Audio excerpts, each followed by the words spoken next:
દાળ તડકા બનાવવા માટે એક કુકરમાં 2 ટેબલસ્પૂન તુવેરની દાળ, 2 ટેબલસ્પૂન મગની છડી દાળ, 2 ટેબલસ્પૂન મસૂરની દાળ, 2 ટેબલસ્પૂન ચણાની દાળ લઈશું અને તેને પાણી નાખીને વોશ કરી લઈશું।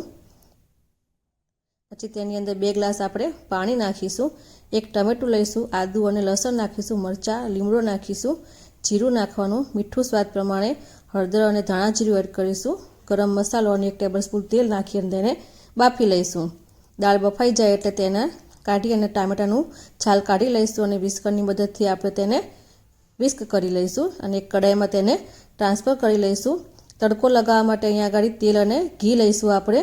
તેની અંદર જીરું નાખીશું, હિંગ નાખીશું, કસૂરી મેથી અને સૂકા લાલ મરચાં નાખીશું, થોડું ધાણા જીરું નાખીશું અને લાલ મરચું નાખી અને આપણે તેનો તડકો લગાવી લઈશું। તો તૈયાર થઈ ગઈ છે આપણી સરસ મજાની ટેસ્ટી એવી દાળ તડકા। કોથમીર નાખી તેને સર્વ કરીશું।